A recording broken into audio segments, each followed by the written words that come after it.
Hello hello.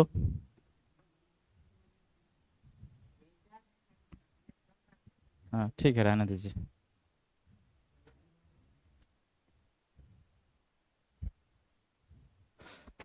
Hello, good evening सभी को। क्या आप तक हमारी आवाज़ पहुंच पा रही है? अगर आपको ऑडियो वीडियो क्लियर है तो एक बार जो है थम्स अप जल्दी से चैट बॉक्स में डाल देंगे। क्या सभी के पास आवाज़ और वीडियो साफ साफ क्लियर पहुंच पा रहा है? हाँ, उससे कोई दिक्कत नहीं।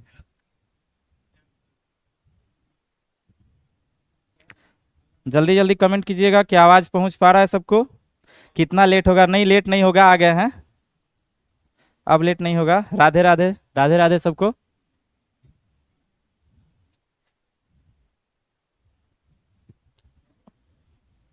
जी सर, तो क्या आप लोग रेडी हैं स्टार्ट करने के लिए?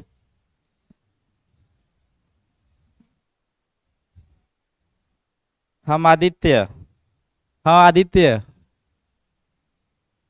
देख रहे हैं आपको, आप पहुंच गए हैं। अच्छा, स्टार्ट किया जाए। देखिए, आज जो है हम लोग ये सफलता सूत्र का पहला क्लास है हमारा, और जिसमें हम लोग फिजिक्स का चैप्टर 1 के ऑब्जेक्टिव कवर करेंगे। ऑब्जेक्टिव और सब्जेक्टिव, जैसे कि आप लोगों को बताया गया है कि ऑब्जेक्टिव हो या सब्जेक्टिव, सारे क्वेश्चन जो है बहुत अच्छे से जो है पूरा का पूरा खत्म कर देंगे हम लोग यहाँ से। और आपको ये टेंशन नहीं लेना है कि हमको पढ़ना क्या है, बस आपको पढ़ना है जो यहाँ पे पढ़ाया जाए। तो आज से हम लोग यहाँ से स्टार्ट करने वाले हैं पहला चैप्टर, प्रकाश का परावर्तन। VVI ऑब्जेक्टिव है। तो क्या स्टार्ट किया जाए? सब लोग आ गए हैं कि कुछ और बाकी हैं? यदि कोई बाकी है तो सबके पास शेयर कर दीजिएगा। और कोई बच्चे हैं जिनको आप जानते हैं और क्लास 10th में का पढ़ना चाहते हैं तो सबको शेयर कीजिए। अमन राज, राम राम सर जी, राम राम सभी को, राम राम। नितिन यादव, राधे राधे सर, राधे राधे। स्टार्ट करें? बहुत देर हो गया ऑलरेडी, हम लोग बहुत लेट हो चुके हैं और आज से अभी हम लोग स्टार्ट करेंगे। देखिए, सबसे पहले इंस्ट्रक्शन आप लोग को बता दें कि करना क्या है क्लास में। केवल अगर हम ही बोलें और आप लोग सुनते रहें तब तो सुनते सुनते चले जाइएगा, आपका कुछ ज़्यादा फायदा हो नहीं पाएगा। तो हमारा काम है आप लोग को बताना कि ज़्यादा से ज़्यादा यहाँ से लाभ कैसे उठा पाएं। तो सबसे पहले देखिए क्या होगा, आप लोग का जैसे ही क्वेश्चन सामने आएगा तो क्वेश्चन नंबर पहले लिखना है। ऐसे अगर मान लीजिए कि वीडियो आगे पीछे चल रहा है, आपके पास थोड़ा सा लैग करके पहुंचे और कमेंट मान लीजिए हमारे पास लेट से पहुंचे, तो हम समझ नहीं पाएंगे कि आप किसका आंसर दिए हैं। तो आप लोग ऐसे लिखिएगा, क्वेश्चन नंबर जैसे 1 का बी, ऐसे ऐसे करके आंसर लिखिएगा। या फिर कोई भी क्वेश्चन हो, आगे पीछे सब हम देख के आप लोग का बताएंगे कि किसका आंसर क्या है। नितिन यादव नहीं है बल्कि अमन है। चलिए ठीक है, हम पहचान गए आपको, आगे से याद रखेंगे कि आप अमन है। तो 1 का बी, 2 का सी, इस तरह से, मतलब यही आंसर नहीं देना है लेकिन ये तरीका हम बता रहे हैं कि इस तरह से आंसर आप लोग दीजिएगा ताकि हम पकड़ पाए कि आप लोग एक्टिव है। और आंसर सारा क्वेश्चन का पहले आप लोग दीजिएगा, फिर हम आपको बताएंगे, ठीक है? तो चलिए स्टार्ट करते हैं पहला क्वेश्चन।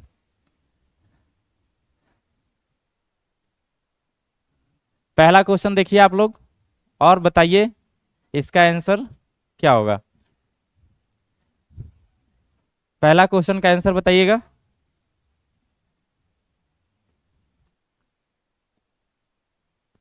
पहला क्वेश्चन का आंसर बताइए। शुरू शुरू में थोड़ा सा लेट होगा, मैनेज कीजिएगा, फिर जो है सबका सब रेगुलर हो जाएगा। अभी आप लोग से थोड़ा सा कनेक्ट करने में देरी हो रहा है। आप लोग आंसर बताइए पहला क्वेश्चन का। क्वेश्चन नंबर 1 आंसर अभी तक आया नहीं। ऑप्शन नंबर 1 का बी, युवराज कुमार। देखिए क्वेश्चन क्या है, समतल दर्पण द्वारा बने प्रतिबिंब होता है। तो समतल दर्पण जो द्वारा जो है हमेशा काल्पनिक प्रतिबिंब बनता है, तो इसका आंसर हो जाएगा ऑप्शन नंबर बी, काल्पनिक। Priyanka Kumari B, Priyanka B B, ठीक है। प्रियांशु राज भी ऑप्शन आंसर बी दिए हैं, बहुत अच्छा है। तो इस तरह से हम जो है क्वेश्चन में आगे बढ़ते जाएंगे। भले आप लोग का कमेंट लेट से पहुंचे लेकिन आप लोग आंसर जो है क्वेश्चन के साथ ही दीजिएगा, बिना क्वेश्चन का आंसर नहीं लिखिए ऐसे बी बी, क्योंकि अगला क्वेश्चन फिर दूसरा आ जाएगा और फिर हम समझ नहीं पाएंगे कि आप लोग किस क्वेश्चन का आंसर दिए हैं। दूसरा का आंसर बताइए आप लोग, दूसरा क्वेश्चन का आंसर दीजिए। और सारे बच्चे कमेंट करेंगे, सारे बच्चे आंसर बताएंगे अपने से, सब कोई। दूसरा क्वेश्चन नंबर 2 का,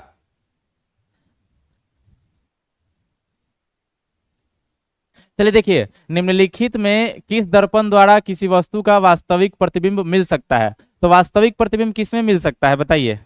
वास्तविक प्रतिबिंब जो है हमेशा, अगर कभी भी वास्तविक प्रतिबिंब का बात हो तो वो केवल एक ही दर्पण बनाता है, वो है हमारा अवतल दर्पण। बाकी उत्तल दर्पण जो है हमेशा आभासी प्रतिबिंब बनाता है, समतल दर्पण हमेशा आभासी प्रतिबिंब बनाता है। और ऐसा बात नहीं कि इनमें से कोई में से भी नहीं, बल्कि ये आंसर हो जाएगा ऑप्शन नंबर सी। अब देखते हैं किसका किसका आंसर आया है। युवराज कुमार 2 का सी बिल्कुल सही जवाब है। सबसे पहले आंसर इन्हीं का आया है, युवराज कुमार का। तो आप लोग कोशिश कीजिए फास्ट आंसर देने का, जितना जल्दी हो सके। नितिन यादव यानी कि जो अमन कुमार, अब सी सही है, बिल्कुल सही है। आगे बढ़े हम लोग नेक्स्ट क्वेश्चन की ओर। नेक्स्ट देखिए क्वेश्चन, किसी दर्पण की फोकस दूरी, किस दर्पण की फोकस दूरी चिन्ह परिपाटी के अनुसार ऋणात्मक मानी जाती है। जो चिन्ह परिपाटी आपको बताई जाती है उसके अनुसार किस दर्पण की फोकस दूरी ऋणात्मक मानी जाती है। अच्छा, आप लोग इसके लिए सबसे पहले हम आपको चिन्ह परिपाटी थोड़ा सा समझा दें। चिन्ह परिपाटी के अनुसार यदि कोई दर्पण है तो दर्पण के ये जो ध्रुव होता है ना, उसे हम लोग मूल बिंदु मान के चलते हैं। दर्पण के ध्रुव को मूल बिंदु मान के चलेंगे, और ये मान लीजिए प्रधान अक्ष है। तो इधर से आने वाली कोई किरण है तो ये आपतित किरण की दिशा है, आपतित किरण की दिशा, आपतित किरण की दिशा। तो आपतित किरण की दिशा किधर है, इधर जा रहा है ना, तो आपतित किरण की दिशा आपका ये हो गया। तो मूल बिंदु से आपतित किरण की दिशा में मापी गई दूरी, यानी कि इधर की ओर अगर कोई भी चीज है तो वो सब क्या होगा, प्लस में। और आपतित किरण इधर की ओर है, लेकिन इधर की ओर कोई भी दूरी मापते हैं ये वाला, तो ये सब जो है आपका माइनस में होगा। तो इधर वाला सारा दूरी प्लस में लेना है और इधर वाला माइनस में। वहीं प्रधान अक्ष से ऊपर की ओर यदि कोई दूरी मापिएगा तो वो प्लस में लेना है, और प्रधान अक्ष के नीचे की ओर जाएंगे तो वो सब क्या हो जाएगा, माइनस में। तो ये है चिन्ह परिपाटी नियम, कुछ ज्यादा खास है नहीं। अगर ये मूल बिंदु है तो आपतित किरण की दिशा में जाएंगे तो प्लस में लेना है, उल्टे दिशा में आएंगे तो माइनस में, ऊपर प्लस में और नीचे माइनस में। तो आपको बताना है कि किस दर्पण की फोकस दूरी चिन्ह परिपाटी के अनुसार ऋणात्मक ली जाती है। क्या आप लोग बता रहे हैं? 3 का सी, 3 का सी, युवराज कुमार 3 का सी, प्रियांशु 3 का सी, अमन कुमार जो है डायरेक्ट सी नहीं लिखिए, थोड़ा सा क्वेश्चन नंबर लिखने का कष्ट कीजिए, ज्यादा बार नहीं, 4 को सी लिखने के बजाय एक बार जो है क्वेश्चन नंबर लिख दीजिए। तो यहाँ पे देखिए समतल दर्पण होगा नहीं, इसमें जो है किस दर्पण की फोकस दूरी, तो समतल दर्पण का फोकस दूरी तो परिभाषित ही नहीं होता है। उत्तल लेंस जो उत्तल दर्पण का जो है, देखिए उत्तल दर्पण का जो फोकस दूरी होता है वो धनात्मक होता है इधर की ओर, तो ये प्लस में हो जाएगा। और अवतल दर्पण की जो है फोकस दूरी हमेशा ऋणात्मक होती है, तो ये सही जवाब है option number C. Next question देखिए,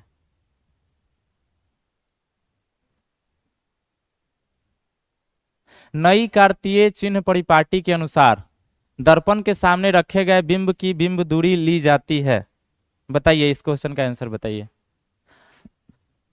आप लोग को बताए हैं कि बिना एक्सप्लेनेशन के कोई भी आंसर नहीं देंगे, तो सबका एक्सप्लेन करेंगे हम यहाँ पे, घबराइए नहीं। देखिए यहाँ पे कौन सा दर्पण है, नई कार्तीय चिन्ह परिपाटी के अनुसार दर्पण के सामने, चाहे कोई भी दर्पण हो, जैसे मान लीजिए यहाँ पे हम एक अवतल दर्पण ले लेते हैं, तो दर्पण के सामने रखी गई बिंब, बिंब मतलब होता है वस्तु, बिंब बोलिए या फिर वस्तु, बिंब हो या फिर वस्तु हो, बिंब की बिंब दूरी, यानी कि ये यू बिंब दूरी, यहां से लेके यहां तक की दूरी को हम लोग, जो ये ध्रुव ध्रुव तथा वस्तु के बीच की दूरी को हम लोग बोलते हैं वस्तु दूरी या बिंब दूरी।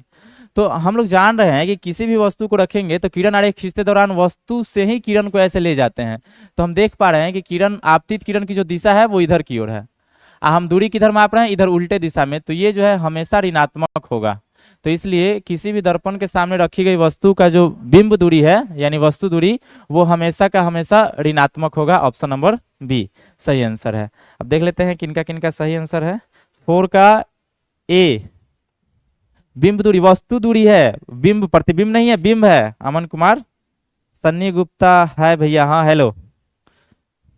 ऑप्शन नंबर ए सही सही जवाब है। सन्नी कुमार भी सही जवाब दिए हैं। 4 का ए, 4 का ए नहीं, 4 का बी, 4 का बी आंसर हो जाएगा ना। बिंब है, वस्तु, वस्तु है, प्रतिबिंब की बात थोड़ी हो रही है। प्रतिबिंब बोला जाएगा तब धनात्मक हो सकता है, वो भी सारे कंडीशन में नहीं, कभी कभी ऋणात्मक भी होगा, वो हम आगे बताएंगे। लेकिन वस्तु दूरी की अगर बात की जाए तो वस्तु दूरी हमेशा हमेशा हमेशा माइनस में होता है, ऋणात्मक लेना है। आगे बढ़े, नेक्स्ट देखिए, एक प्रतिबिंब का आकार, एक प्रतिबिंब का आकार वस्तु के बराबर हो तो दर्पण होगा। हमेशा का बात हो रहा है ना, हमेशा।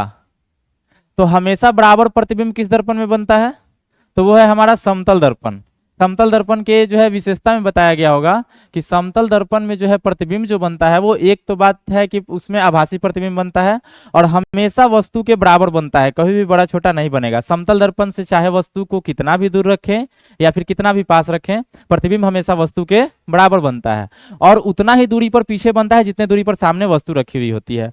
तो समतल दर्पण में जो प्रतिबिंब है वो हमेशा हमेशा वस्तु के बराबर बनेगा। देखते हैं किनका किनका क्वेश्चन नंबर 5 का आंसर सही है।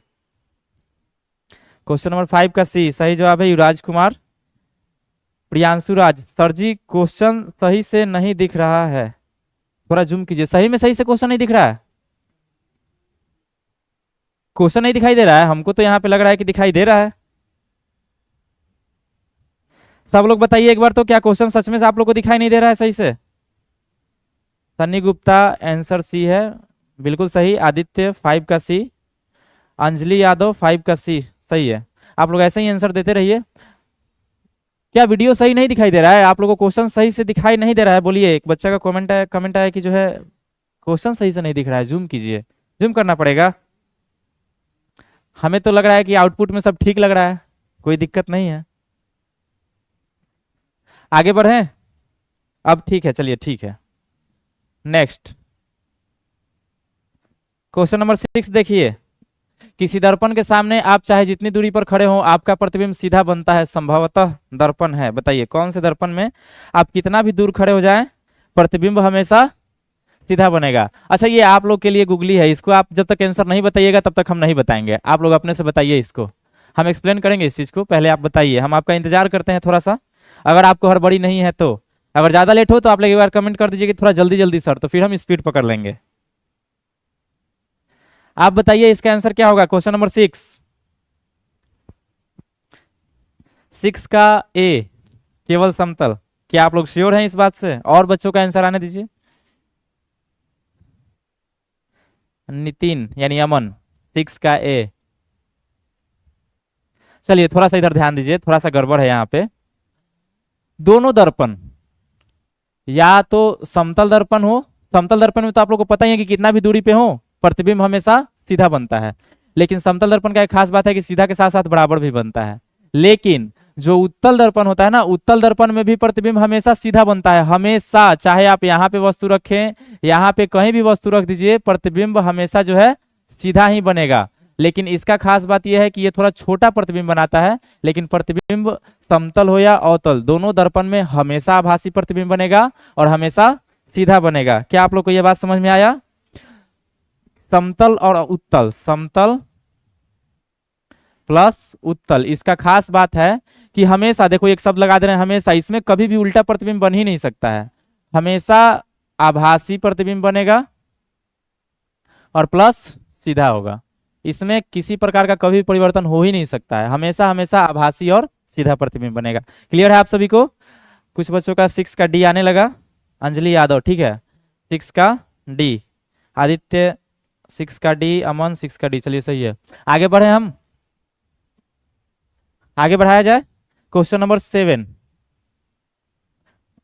क्वेश्चन नंबर 7 देखिए। अवतल दर्पण में आवर्धित काल्पनिक, आवर्धित का मतलब आप समझते हैं ना, आवर्धित का मतलब होता है बड़ा, काल्पनिक यानी कि आभासी प्रतिबिंब बनाने के लिए वस्तु को कहां रखा जाता है?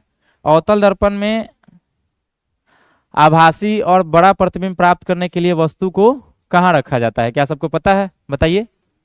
तो देखिए सबसे पहले पिछला वाला क्वेश्चन का थोड़ा सा रिव्यू देख लीजिए क्या है।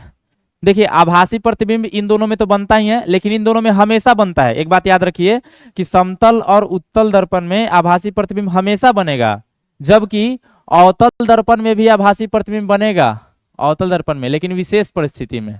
इसमें भी आभासी होगा लेकिन एक ही स्थिति में, विशेष स्थिति। वो विशेष स्थिति क्या है आगे बताते हैं अगले पेज पे क्वेश्चन में। देखिए समतल और उत्तल दर्पण में तो हमेशा का हमेशा प्रतिबिंब आभासी और सीधा ही बनेगा, लेकिन समतल दर्पण में आभासी प्रतिबिंब बनता है और हमेशा वस्तु के बराबर।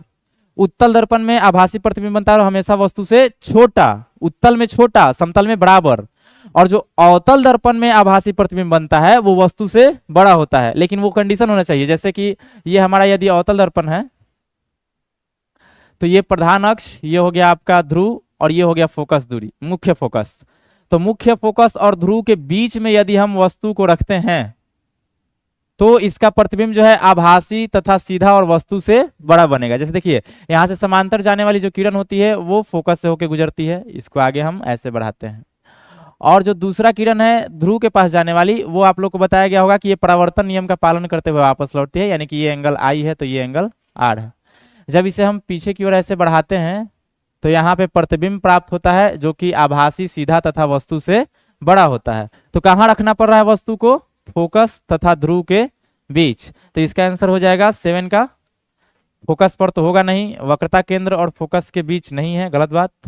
वक्रता केंद्र से पड़े यानी वक्रता केंद्र से दूर नहीं, फोकस के अंदर। देखिए ये फोकस है और फोकस के अंदर, ऑप्शन नंबर डी।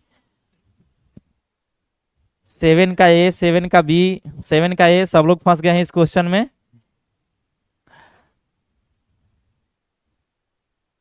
सबका गड़बड़ है। सब लोग फिर से एक बार सही आंसर इसका दीजिए। तो सही आंसर बताइए इसका। 7 का डी एक बार अपने से लिखिए। 7 का डी है, आप लोग आंसर ए बी दे रहे हैं, गलत है ये। हाँ डी। सबको समझ में आया क्या? ये एक्सप्लेन जो किए हैं वो समझ में आया सबको? सन्नी गुप्ता हंस रहे हैं, इसमें हंस अपने आप पे हंस रहे हैं आप लोग। डी होगा। आगे बढ़े। जितना भी क्वेश्चन लाए हैं सब में दिमाग लगाना है, अच्छे से बनाना है, ठीक ना। ऐसे नहीं कि मतलब जो है एकदम हल्का हल्का जो क्वेश्चन है ला के बनवा दिए, खूब मन लग रहा है और एग्जाम में आया ना, इससे कोई मतलब नहीं। जितना भी क्वेश्चन लाया जा रहा है यहाँ पे जरूरी है। वीवीआई का मतलब क्या होता है? इंपॉर्टेंट क्वेश्चन लाया जा रहा है यहाँ पे, और उसको थोड़ा सोच समझ के बनाइए आप लोग।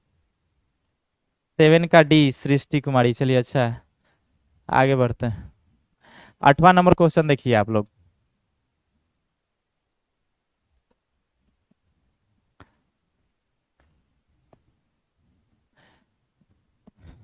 Eight number question. किसी वस्तु का अवतल दर्पण द्वारा बना प्रतिबिंब, किसी वस्तु का अवतल दर्पण द्वारा बना प्रतिबिंब आभासी, सीधा तथा वस्तु से बड़ा पाया गया। देखिए अभी हम समझा चुके हैं कि आभासी, सीधा और वस्तु से बड़ा प्रतिबिंब पाया गया है, तो वस्तु की स्थिति कहाँ होनी चाहिए?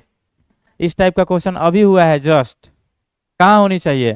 तो देखिए पहला बात तो ये है कि आभासी प्रतिबिंब बनाना होगा हमको। आभासी प्रतिबिंब तो वो तो हमेशा बनता है किस में? उत्तल और समतल। उत्तल और समतल में हमेशा आभासी प्रतिबिंब बनेगा, आप चाहे वस्तु कहीं भी रख दीजिए।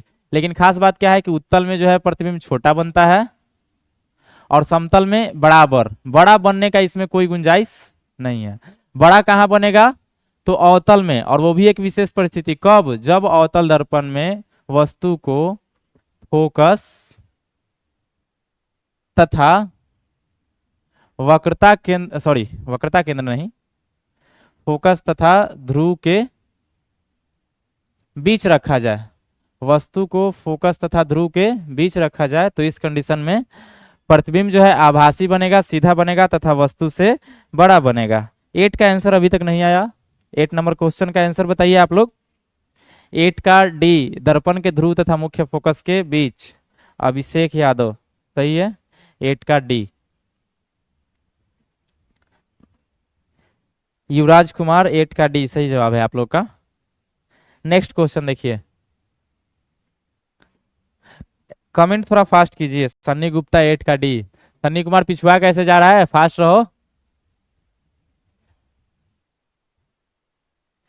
नेक्स्ट क्वेश्चन देखिए आप लोग। नेक्स्ट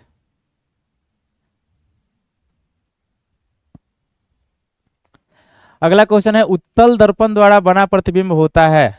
उत्तल दर्पण द्वारा, तो उत्तल दर्पण में तो बताए हैं आप लोग का कि हमेशा आभासी बनेगा।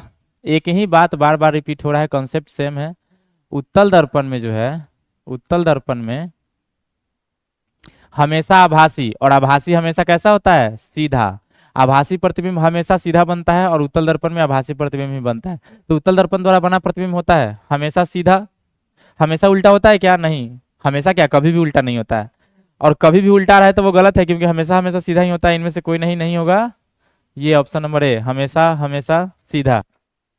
नाइन्थ का आंसर बताइए आप लोग। नाइन्थ का बी। प्रियांशु राज कैसे गलत हो रहा है? नाइन्थ का बी कैसे हो गया? सनी गुप्ता ए बिल्कुल सही जवाब। युवराज कुमार ए नाइन्थ का ए बिल्कुल सही है। धीरज कुमार एट का डी सही जवाब। नाइन्थ का बी।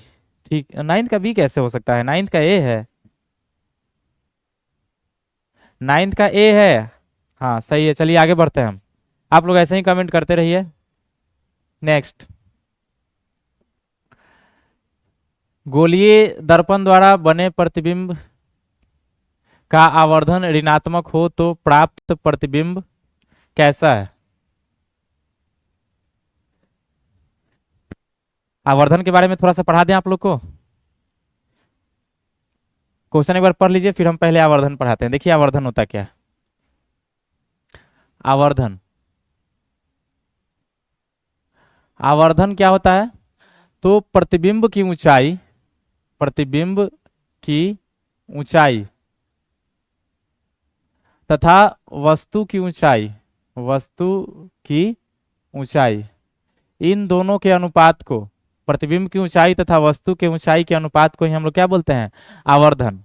अब देखिए प्रतिबिंब देखिए वस्तु तो हमेशा प्रधान अक्ष पे, देखिए वस्तु कभी भी रखेंगे हम लोग तो ऐसे सीधा ऊपर की ओर रखेंगे। तो जो वस्तु की ऊंचाई है, हाइट ऑफ ऑब्जेक्ट, ये हमेशा हमेशा कैसा होगा? धनात्मक। ये कभी माइनस में हो ही नहीं सकता है। वस्तु की ऊंचाई कभी ऋणात्मक हो सकता है क्या? ये हमेशा हमेशा क्या होगा? धनात्मक। लेकिन प्रतिबिंब कभी सीधा बन सकता है तो कभी उल्टा। यदि प्रतिबिंब ऐसे उल्टा बन रहा हो, हाइट ऑफ इमेज यदि नीचे की ओर हो तो ये हो जाएगा निगेटिव, और यदि सीधा प्रतिबिंब बन रहा है तो ये हो जाएगा पॉजिटिव। यदि सीधा प्रतिबिंब है तो प्रतिबिंब की ऊंचाई प्लस में, यदि उल्टा प्रतिबिंब है तो प्रतिबिंब की ऊंचाई माइनस में। अब फॉर्मूला पे आ जाते हैं। तो देखिए नीचे वाला तो हमेशा प्लस में ही रहेगा, वस्तु की ऊंचाई, तो वस्तु की ऊंचाई हाइट ऑफ ऑब्जेक्ट जो है वो हमेशा हमेशा प्लस में होगा। लेकिन यदि प्रतिबिंब की ऊंचाई माइनस में हो, उल्टा हो माइनस में, तो जो आवर्धन का मान है वो माइनस में आएगा। और यदि ये प्लस में हो तो आवर्धन प्लस में आएगा। लेकिन यहाँ पे क्या है? आवर्धन ऋणात्मक है। तो ऋणात्मक होने का कारण क्या है? कि जरूर उसका प्रतिबिंब जो है उल्टा बन रहा है, निगेटिव है, और प्रतिबिंब उल्टा बनता है तभी जाके आवर्धन क्या होता है? ऋणात्मक। तो इस कंडीशन में हम बोल सकते हैं कि प्रतिबिंब का आवर्धन यदि ऋणात्मक है तो प्राप्त प्रतिबिंब जो है वो उल्टा है। 10 का ए बिल्कुल सही जवाब। सबका आंसर आ गया है। 10 का ए, 10 का ए बिल्कुल सही, सही है। वास्तविक और उल्टा बनेगा, बिल्कुल सही। 9 को एक बार फिर से समझाइए सर। 9th में उत्तल दर्पण द्वारा बना प्रतिबिंब होता है। बाबू उत्तल दर्पण में कभी भी जो है उल्टा प्रतिबिंब बन ही नहीं सकता है। उत्तल दर्पण हमेशा जो है सीधा प्रतिबिंब और आभासी प्रतिबिंब बनाता है। हाँ चलिए देख लीजिए एक बार। उत्तल दर्पण, उत्तल दर्पण में आप वस्तु को कहीं भी रख दीजिए, कहीं भी, इससे आने वाली किरण इधर तो जाएगी नहीं, इधर परावर्तित हो जाती है। इसको काल्पनिक रूप से ऐसे आगे बढ़ाते हैं हम लोग, तो यहाँ पे फोकस पर कटता हुआ प्रतीत होता है, वास्तव में नहीं कट रहा है बल्कि कटता हुआ प्रतीत होता है। और दूसरा किरण जो जाता है इसमें, इधर वक्रता केंद्र है तो ये वक्रता केंद्र की ओर जाने का प्रयास करता है, लेकिन जा नहीं पाएगा क्योंकि दर्पण के पीछे किरण पार नहीं करेगा। इसको काल्पनिक रूप से उधर की ओर मिलाते हैं तो यहाँ पे प्रतिबिंब बनता है। तो ये प्रतिबिंब सीधा है, कभी उल्टा बन रहा है? उत्तल दर्पण में कभी भी उल्टा प्रतिबिंब नहीं बनता है, हमेशा सीधा बनेगा और आभासी बनेगा। क्या ये बात आपको समझ में आया? युवराज कुमार 10 का है, बिल्कुल सही है। ये वाला बताइए, ये कॉन्सेप्ट क्लियर हुआ कि सबका? उम्मीद करते हैं 9 समझ में आया होगा। नेक्स्ट क्वेश्चन देखिए 11।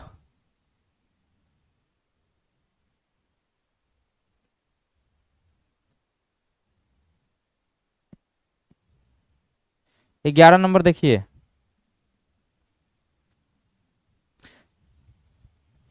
क्लियर हुआ आप लोग का 9th वाला? 11 नंबर क्वेश्चन देखिए। गोलीय दर्पण के फोकसांतर एवं वक्रता त्रिज्या के बीच संबंध, गोलीय दर्पण का, ये तो बहुत इजी है। आर बराबर 2f लिखिए, या फिर 2 को इधर भेज दीजिए तो f इक्वल हो जाएगा r/2। तो इसमें कौन सा सही है? f equal f equal 2r गलत। r इक्वल 2/f ये भी गलत है। f इक्वल r/2 ये सही है। r बराबर f/2 गलत। 11 11 का आंसर आ गया सी 11 का सी, बिल्कुल सही जवाब 11 का सी। नेक्स्ट,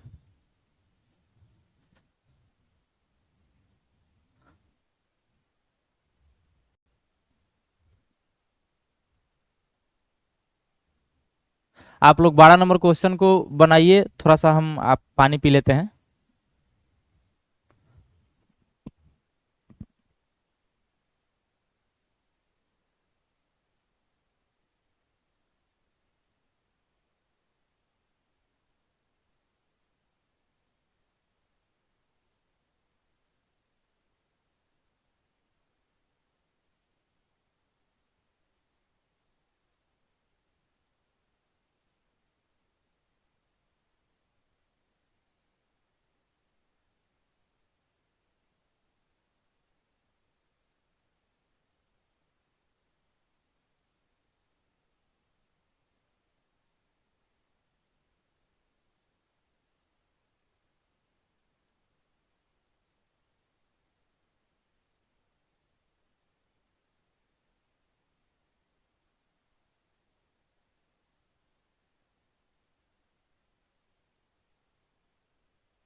चलिए, 12 का सी आंसर तो सबका आ गया है, देख लेते हैं।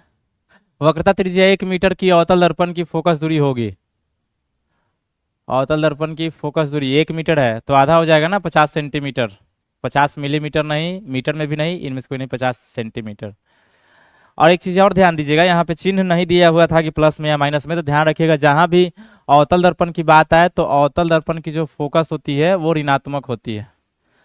फोकस जो है वो हमेशा ऋणात्मक होती है, तो इस चीज को हमेशा ध्यान में रखना है, ठीक ना। अगर चिन्ह वाला क्वेश्चन पूछ देता है यहीं 50 सेंटीमीटर प्लस में या माइनस में, तो वहां पे अवतल दर्पण होने के कारण यहाँ पे क्या हो जाता, -50 सेंटीमीटर।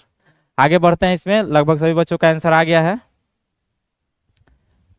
12 का बी युवराज कुमार। हेलो 75 केजी, ये क्या कर रहा है, सब आपस में बोल रहा है किसी को।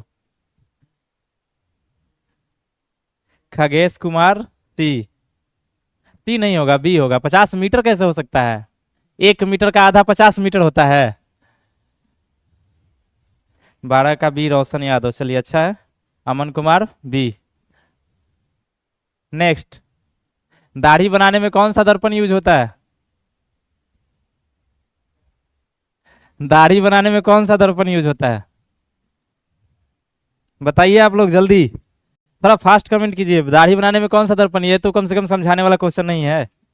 आप लोग ये बताओ कि इतना हम दर्पण जो पढ़ाए हैं उसमें कोई ऐसा दर्पण है ना जिसमें प्रतिबिंब बड़ा बन सकता है? 3 प्रकार का दर्पण है, तीनों में से कौन में बड़ा बनता है? कोई एक ही तो है। उत्तल दर्पण में हमेशा छोटा ही बनता है, और समतल दर्पण में हमेशा बराबर बनता है, हमेशा बराबर।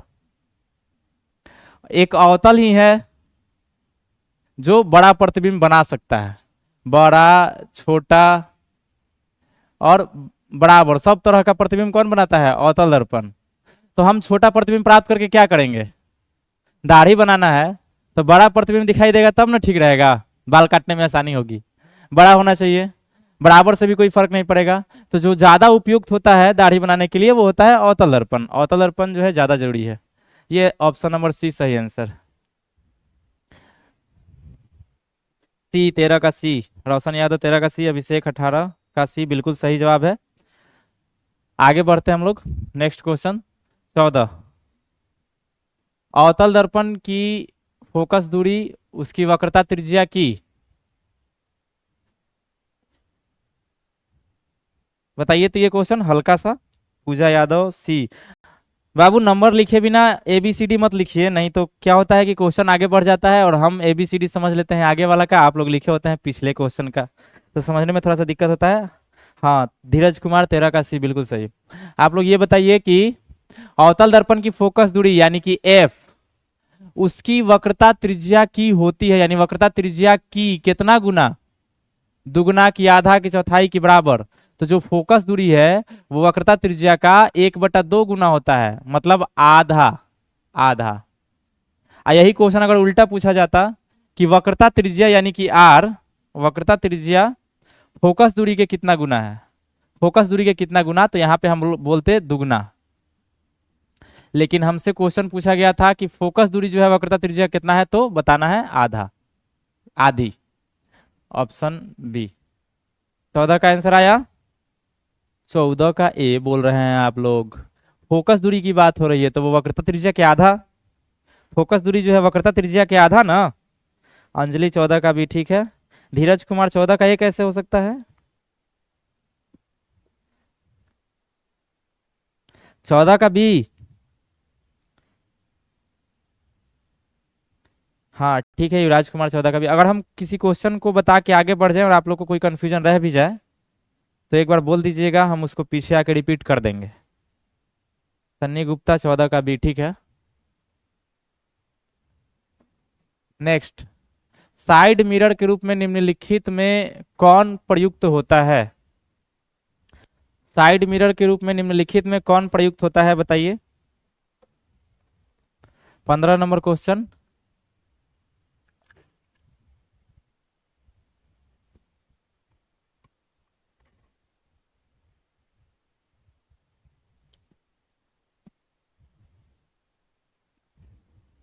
पंद्रह, साइड मिरर। देखिए इसको समझ लीजिए।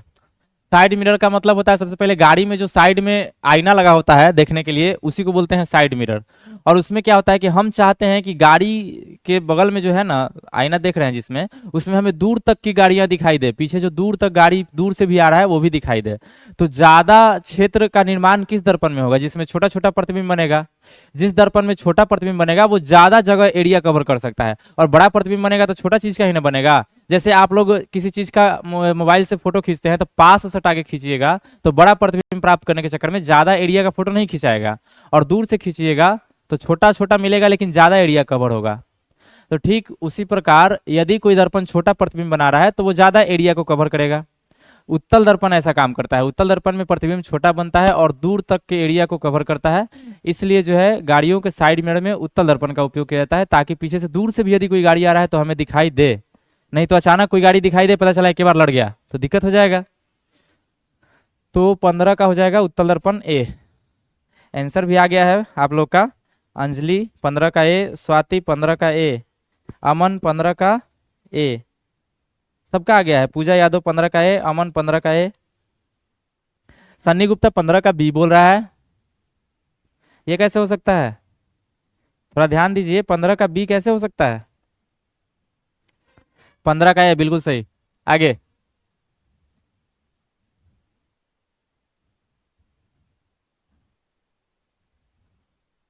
Next, 16 number question.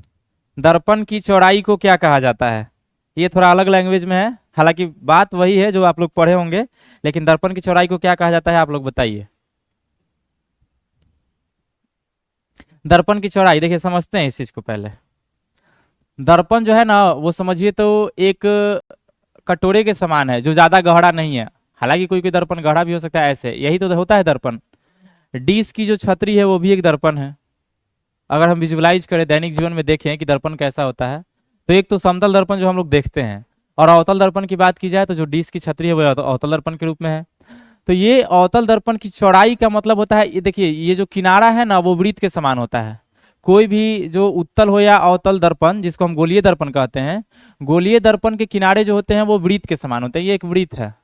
अब वृत्त का बीचों बीच से गुजरने वाली रेखा, केंद्र से होकर गुजरने वाली जो जीवा होती है उसे हम लोग व्यास बोलते हैं, व्यास। तो किसी भी दर्पण के वृत्ताकार सीमा रेखा के व्यास को ही हम बोलते हैं दर्पण का द्वारक। अब इस दर्पण के द्वारा को यहाँ पे अलग तरीके से परिभाषित किया है, दर्पण की चौड़ाई, मतलब दर्पण कितना चौड़ा है, तो ये वही चीज है, वृत्ताकार सीमा रेखा का व्यास बोले या फिर दर्पण की चौड़ाई बोले, ऐसे कंडीशन में क्या आंसर देना है, दर्पण का द्वारक। दर्पण की चौड़ाई को हम लोग क्या बोलेंगे, दर्पण का द्वारक। किसी का आंसर आया है क्या, 16 का बी, बिल्कुल सही। अमन कुमार, सृष्टि कुमारी 16 का बी, सनी गुप्ता 16 का बी, अमन राज 16 का बी और पूजा यादव, स्वाति, एक के यादव केवल सर बोल रहे हैं। हाँ बोलिए, क्या बात है। नेक्स्ट आगे बढ़ते हैं।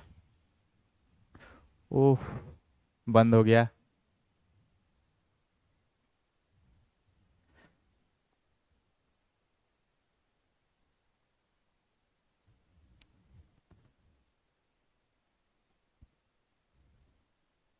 कहाँ तक हम लोग आ गए थे,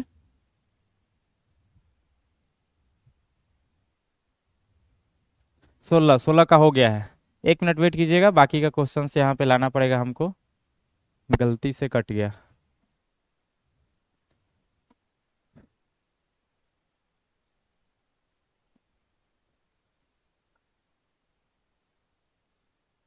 चौदह, ये हो गया 16, हमें चाहिए 17। चलिए यहाँ से हम लोग को पढ़ना है। 17 नंबर क्वेश्चन देखिए, क्वेश्चन देखिए और आंसर बताइए 17 का।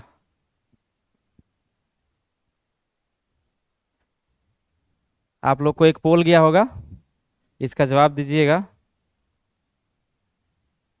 सर 14 को फिर से समझाइए, 14 आपको फिर से समझना है। एक, ये हो गया 16, 15 और ये 14। अवतल दर्पण की फोकस दूरी, उसकी वक्रता त्रिज्या। अच्छा इसमें कंफ्यूजन है, हमको पता था कि कंफ्यूजन हो सकता है, इसलिए इसको दोनों तरह से बताए थे। देखिए इसको, कोई बात नहीं, थोड़ा सा 2 सेकंड ले लेने में कोई दिक्कत नहीं है। 14 का समझा, देखिए फोकस दूरी की बात हो रही है, फोकस दूरी। सबसे पहले फॉर्मूला क्या होता है वो याद रखिएगा, एफ बराबर r/2। ये तो फॉर्मूला आपको याद होगा, हमें पता है, लेकिन हिंदी में जो शब्द लिखा है उसमें आप कंफ्यूज हो रहे होंगे। फोकस दूरी जो है वो वक्रता त्रिज्या के, वक्रता त्रिज्या के कितना गुना है, आप ही बताइए। ये 1/2 गुना ही ना है, बट्टा में 2 से भाग लगाना, तो ये 1/2 गुना है। फोकस दूरी वक्रता त्रिज्या के आधा ही है, फोकस दूरी जो है वो वक्रता त्रिज्या की आधी है। जबकि अगर वक्रता त्रिज्या के संदर्भ में बात करें तो वक्रता त्रिज्या फोकस दूरी की दुगुना है, फोकस दूरी के कितना गुना है, 2 गुना। फोकस दूरी वक्रता त्रिज्या की आधी, और यदि वक्रता त्रिज्या पूछा जाए तो फोकस दूरी के दुगुना। हमसे क्या पूछा गया है कि फोकस दूरी उसकी वक्रता त्रिज्या की कितना गुना, तो आधी होती है बाबू, इसलिए यहां पे हो जाएगा हमारा ऑप्शन नंबर बी। क्लियर है, अगर क्लियर हो जाए तो बता दीजिएगा एक बार। पूजा यादव 17 का। अच्छा अपना क्वेश्चन पे हम लोग आ जाते हैं, 17 नंबर, 17 का भी आंसर आने लगा। यदि आपका जो है डाउट क्लियर हो गया तो एक बार बता दीजिएगा, हम यहाँ पे क्वेश्चन बनवाते हैं। देखिए 17 नंबर, किसी दर्पण या चिकनी सतह पर प्रकाश की किरणें आपतित होती है तो परावर्तन होता है, नियमित होगा। चलिए इसको समझते हैं। यदि सतह ऐसे चिकना है, दर्पण भी हालांकि चिकना ही होता है, तो इसे देखिए समांतर किरण यदि कोई ऐसे आ रही है, समांतर किरण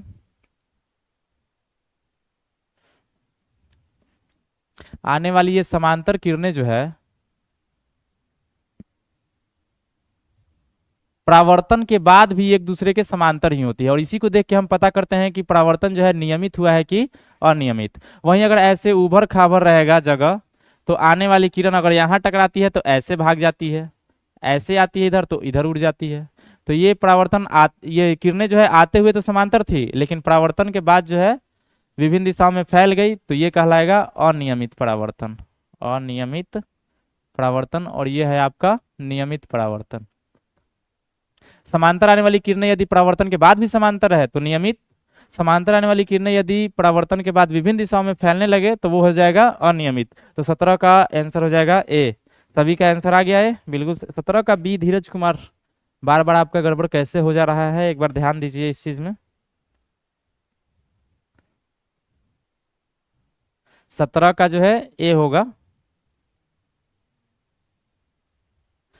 पूजा यादव सर फास्ट पाई, अच्छा कोई बात नहीं, हम फास्ट कर देते हैं इसमें। आप लोग कमेंट थोड़ा फास्ट कीजिएगा, हम आगे बढ़ते जाते हैं तेजी से। 18। हम फास्ट हो जाते हैं, लेकिन आपको जहां क्वेश्चन में डाउट होगा उसको बोलिएगा, हम पीछे आके एक बार फिर से समझा देंगे। 17 का ए, 17 का ए सही बोल रहे हैं? हाँ 17 का ए ठीक है। चलिए देखिए अगला क्वेश्चन। किसी समतल दर्पण में अक्षर P को देखने पर वह कैसा मालूम पड़ता है, बताइए।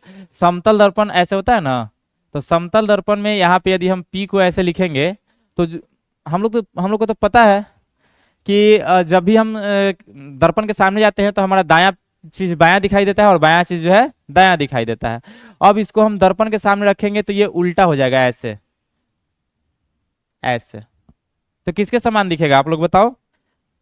ये इसका आंसर हो जाएगा ऑप्शन नंबर सी। आर के समान तो दिखेगा नहीं, ओ जैसा भी नहीं दिखेगा, कैसा दिखेगा? क्यू के समान। तो 18 का हो जाएगा सी। क्या आप लोग का क्लियर है ये?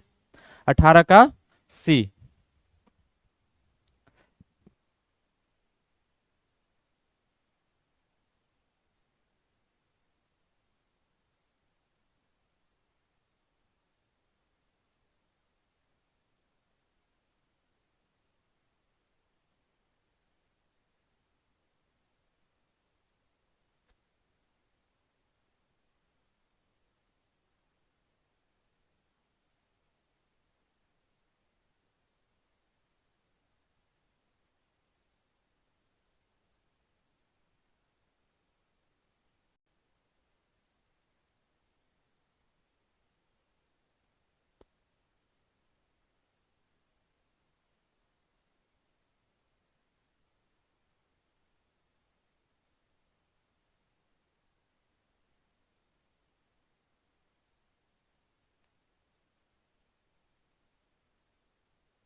हेलो हेलो हेलो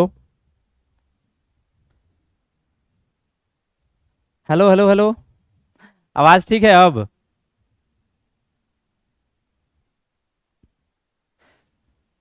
हेलो, आवाज बताइए, आवाज आप लोग का जा रहा है? आप लोग तक आवाज सही से जा रही है?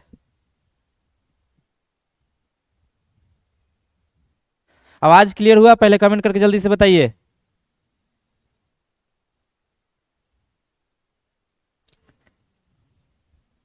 हाँ यस सर, चलिए आवाज क्लियर हो गया। देखिए कौन सा क्वेश्चन कहाँ से छूटा हुआ था एक बार बताइए। कहाँ से, कितना नंबर क्वेश्चन बताना है? 18 का समझ में आया था आप लोग को?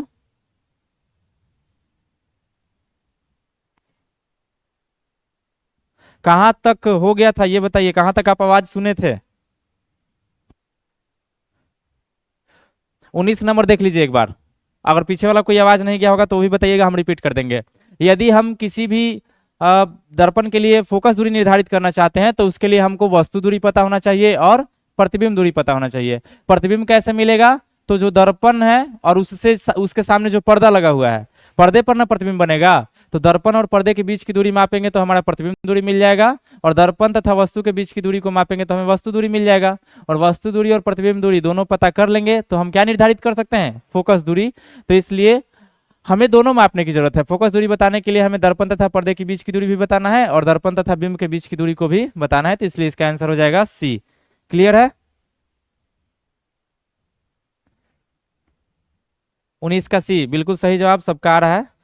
आप लोगों को थोड़ा सा डिस्टरबेंस हो गया, वो मेरी ही गलती थी, हमने माइक बंद तो किया था पर चालू करना भूल गया था। आगे 20 क्वेश्चन, 20 नंबर। जो क्वेश्चन समझ में नहीं आएगा उसको रिपीट लिख दीजिएगा, बस क्वेश्चन नंबर इतना रिपीट, हम उसको रिपीट करेंगे फिर से समझाएंगे। देखिए, अवतल दर्पण के प्रकरण में किसी वास्तविक और उल्टे प्रतिबिंब के लिए आवर्धन होता है। तो देखिए, प्रतिबिंब जब भी उल्टा होगा, उल्टा प्रतिबिंब बनेगा, प्रतिबिंब जहां भी उल्टा बनेगा, उल्टा प्रतिबिंब बनेगा वहीं पे आवर्धन ऋणात्मक हो जाएगा, चाहे वो कोई भी दर्पण हो, उससे हमको कोई लेना देना नहीं है। क्योंकि हम जानते हैं कि आवर्धन m बराबर होता है height of image upon height of object. अब हाइट ऑफ इमेज, इमेज जो है सीधा रहेगा तो ये प्लस में, इमेज उल्टा रहेगा तो माइनस में, लेकिन ये जो है हमेशा प्लस में रहेगा। तो सीधा के लिए प्लस और प्लस मिलके प्लस बनेगा, और उल्टा के लिए माइनस और प्लस मिलके क्या बन जाएगा, माइनस। तो यदि प्रतिबिंब उल्टा बनता है तो आवर्धन ऋणात्मक, और यदि प्रतिबिंब सीधा बनता है तो आवर्धन धनात्मक। जहां भी उल्टा प्रतिबिंब बना हम सीधे बोलेंगे कि आवर्धन इसका क्या हो जाएगा, ऋणात्मक। 20 का आप लोग बी बोल रहे हैं, 20 का ए सन्नी गुप्ता बिल्कुल सही। अमन कुमार 20 का सी नहीं होगा, 20 का ए होगा। फिर रोशन यादव 20 का बी कैसे? आप दर्पण को नहीं देखिए कि कौन सा दर्पण यूज कर रहे हैं, आप सीधा ये देखिए कि प्रतिबिंब कैसा बन रहा है, उल्टा या सीधा। कोई भी दर्पण हो प्रतिबिंब उल्टा बनेगा तो उसका आवर्धन ऋणात्मक ही होगा। क्या आप लोगों को अभी भी समझ में नहीं आ रहा है? 20 का बी। आगे बढ़ते हैं, आप लोगों को कोई प्रॉब्लम हो तो बताइएगा, पीछे करने के लिए बोलिएगा, रिपीट हम कर देंगे। 21 नंबर देखिए, उत्तल दर्पण में प्रतिबिंब सदैव आभासी एवं सीधा होता है, अतः आवर्धन, तो देखिए प्रतिबिंब हमेशा सीधा, और जैसे ही हमेशा सीधा प्रतिबिंब तो आवर्धन प्लस में, कोई दिक्कत नहीं है। सीधा के लिए आवर्धन जो है हमेशा प्लस में होता है, तो इसका हो जाएगा ए, 21 का ए। क्लियर है? 21 का ए। आगे बढ़ते हैं, 21 का आंसर अभी किसी का आया नहीं। नेक्स्ट देखिए,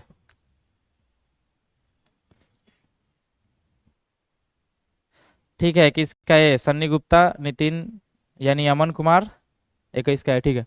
22 नंबर क्वेश्चन देखिए, किसी गोलीय दर्पण का रैखिक आवर्धन क्या होगा?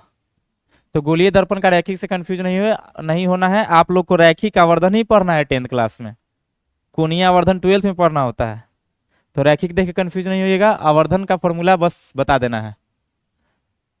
तो गोलीय दर्पण का जो फॉर्मूला होता है वो दो तरह का होता है, एक होता है -v/u और एक होता है height of image upon height of object, यानी कि प्रतिबिंब की ऊंचाई बटा में वस्तु की ऊंचाई। तो बताइए कौन सा सही हो जाएगा इसका? v/u थोड़ी होगा, दर्पण में v/u होता है, दर्पण में -v/u होता है, तो ए गलत हो गया, v+u तो होगा नहीं। Height of image upon height of object C, ये डी भी गलत है क्योंकि वस्तु की ऊंचाई ऊपर लिखा हुआ है। तो 22 का हो जाएगा आप लोग का ए नहीं होगा बाबू, लेंस में होता है v/u, दर्पण में होता है -v/u। 22 का सी, बी तो होगा ही नहीं। नेक्स्ट,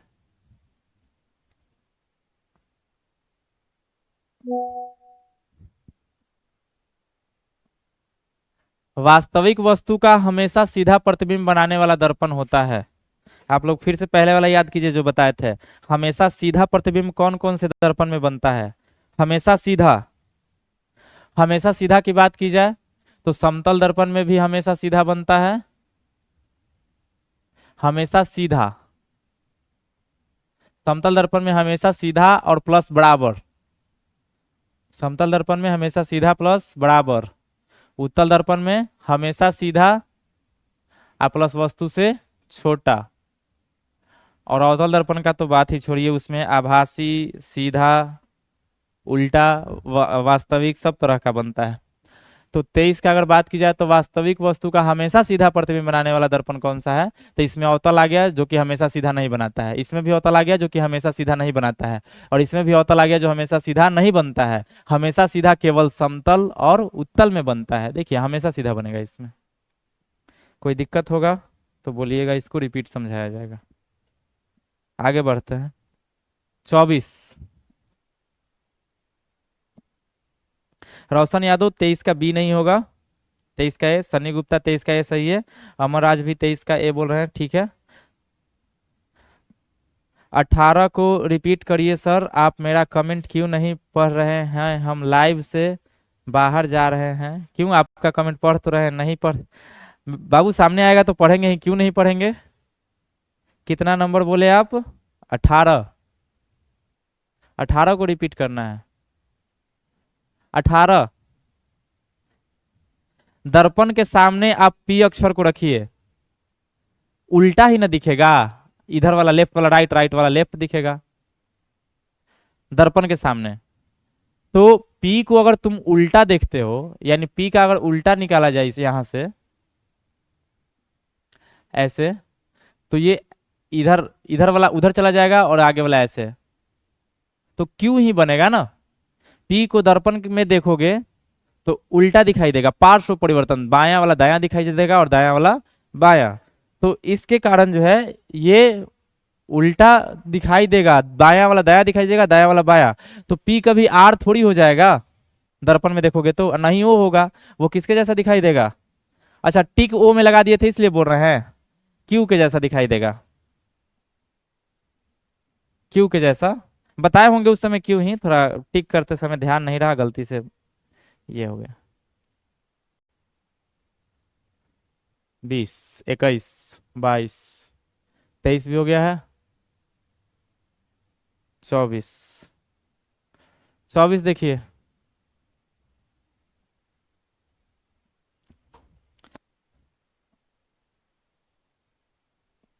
वास्तविक प्रतिबिंब की प्रकृति कैसी होती है, वास्तविक प्रतिबिंब की प्रकृति कैसी होती है। वास्तविक प्रतिबिंब हमेशा सीधा होता है, सॉरी वास्तविक प्रतिबिंब हमेशा उल्टा होता है। वास्तविक प्रतिबिंब हमेशा उल्टा, तो वास्तविक के लिए बी, ये तो बहुत हल्का है, देखते हैं आंसर कीजिए। 24 का बी आंसर बताइए इसका, क्या आप लोगों को लगता है।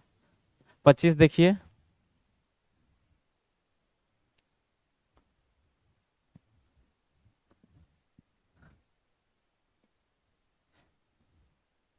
चौबीस का बी बिल्कुल सही, और 24 का बी आंसर सबसे पहले दिए हैं सन्नी गुप्ता, उसके बाद अमर राज। 25 का भी बहुत फास्ट आंसर रोशन यादव। 20 सेंटीमीटर फोकस दूरी वाले अवतल दर्पण को सूर्य प्रकाश के सामने रखा जाता है। प्रधान अक्ष पर एक खास बिंदु पर कागज का कतरन यानी कि टुकड़ा बहुत सारा रखा हुआ था, वो जल उठता है। इस बिंदु की दूरी दर्पण से क्या होगी। तो 25 नंबर क्वेश्चन देखिए, एक ऐसे दर्पण रखा हुआ है, अवतल दर्पण सूर्य के सामने।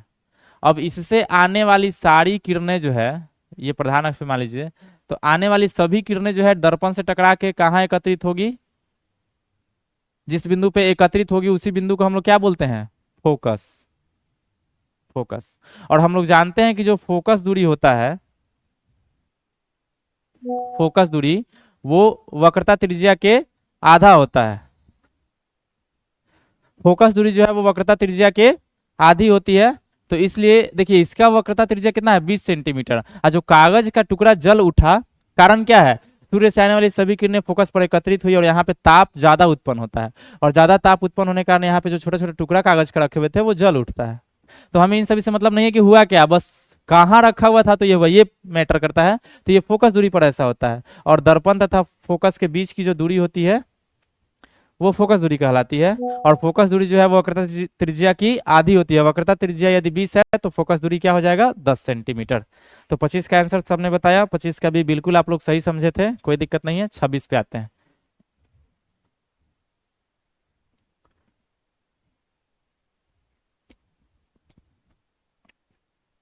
पच्चीस का भी आंसर सन्नी, धीरज, अमन सबका आ गया है। वक्रता त्रिज्या 40 सेंटीमीटर हो तो इसकी फोकस दूरी होगी। ये कौन सा ज्यादा हार्ड क्वेश्चन है, ये तो आप लोग ऐसे ही बना लोगे। वक्रता त्रिज्या 40 सेंटीमीटर तो इसकी फोकस दूरी 20 सेंटीमीटर। 26 का आंसर का आपका हम इंतजार कर रहे हैं, तब तक आगे बढ़ते हैं। आप लोग बताइए, आएगा आंसर तो हम रिपीट करते हैं उसको। 27।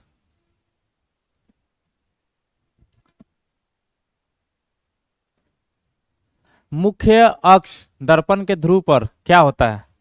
मुख्य अक्ष दर्पण के ध्रुव पर अभिलंब होता है कि कोई एंगल बनाता है कि क्या है, इसको पहले ध्यान समझिए। अगर आप क्लास 10th के मैथ्स पढ़ लिए होंगे तो मैथ्स में एक चीज पढ़े होंगे कि कोई भी जो वृत्त होता है, वृत्त, उसकी किसी भी स्पर्श रेखा से लंबवत गुजरने वाली रेखा जो है 90 डिग्री पर, वो हमेशा केंद्र से होकर गुजरती है। ठीक है, अब देखिए हम आगे क्या करते हैं। अगर हम इस गोले को मिटा दें आधा, तो क्या ये आपका दर्पण नहीं बन गया? और इसी दर्पण के इस बिंदु पर हम स्पर्श रेखा खींचे हैं, और ये जो रेखा है जो वक्रता केंद्र से होकर गुजर रही है और ध्रुव से होकर गुजर रही है, वो इस स्पर्श रेखा पर क्या है, 90 डिग्री है।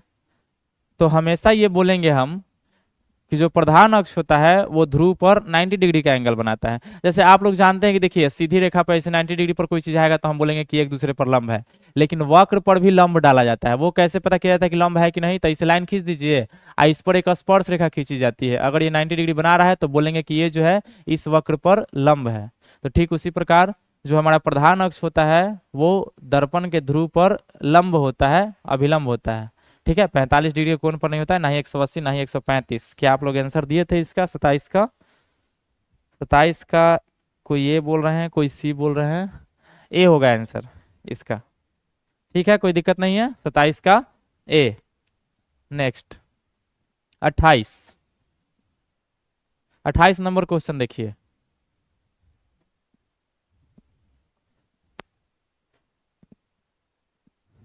छब्बीस का सी।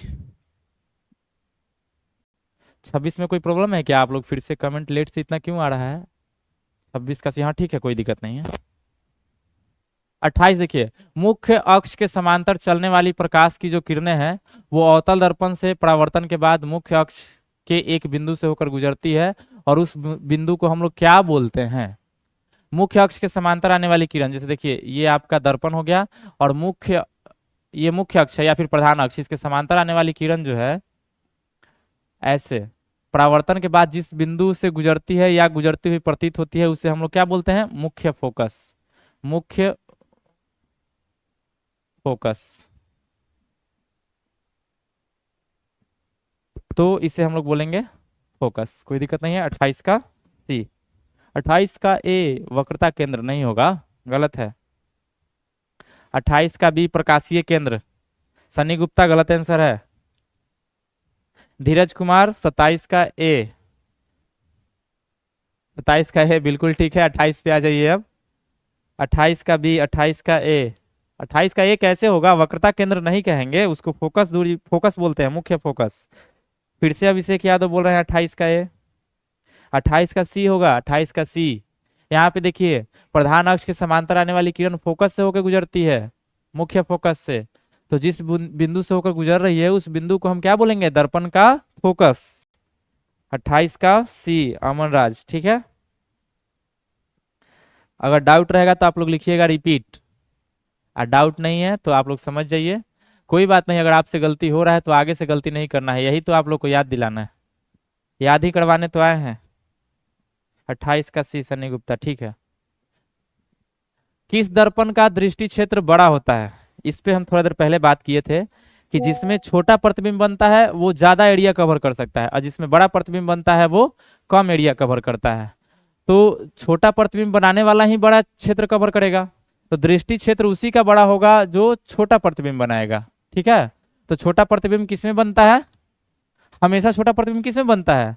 उत्तल दर्पण में। तो इसलिए इसका आंसर हो जाएगा सी, 29 का सी। कौन सा रिपीट बाबू, नंबर बताओ। सन्नी गुप्ता नंबर बोल ही नहीं रहे हैं, केवल रिपीट। कितना नंबर रिपीट कर दें?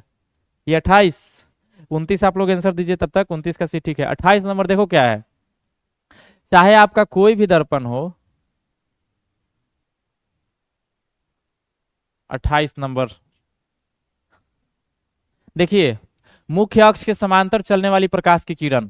तो दर्पण देखिए एक बना दिए और ये इसका मुख्य अक्ष है। मुख्य अक्ष के जो समांतर चलने वाली किरण है वो दर्पण से परावर्तन के बाद जिस बिंदु से होकर गुजरती है या गुजरती हुई प्रतीत होती है, गुजरती हुई प्रतीत किसमें होती है? उत्तल दर्पण में। ऐसे यहां से टकराएगी और इधर निकल जाएगी, इसको काल्पनिक रूप से आगे बढ़ाएंगे तो ये आपका मुख्य फोकस है। तो यहाँ पे गुजरती हुई प्रतीत हो रही है और इसमें वास्तव में गुजर रही है। तो जिस बिंदु से वास्तव में गुजरती है वो वास्तविक फोकस हो गया, और जिसमें गुजरती हुई प्रतीत होती है वो आभासी फोकस है, लेकिन है तो फोकस ही ना। तो प्रधान अक्ष के समांतर आने वाली किरण परावर्तन के बाद जिस बिंदु से होकर गुजरती है ना, उसे हम लोग बोलते हैं मुख्य फोकस, और इसलिए इसका आंसर सी होगा। और कोई दिक्कत तो है नहीं इसमें? क्लियर है? क्लियर है तो बोल दीजिएगा क्लियर सर। 29 का ए ठीक है, 29 का ए नहीं, 29 का सी। 29 का ए अंजलि कैसे? किस दर्पण का दृष्टि क्षेत्र बड़ा? तो दृष्टि क्षेत्र बड़ा होने का मतलब क्या है? छोटा प्रतिबिंब बनना चाहिए तब ना बड़ा क्षेत्र आएगा, कवर होगा। तो 29 का उत्तल दर्पण होगा सी। नेक्स्ट देख रहे हैं बस 10 क्वेश्चन, 10 क्वेश्चन और बस 41। थोड़ा फास्ट नहीं हो जाएगा।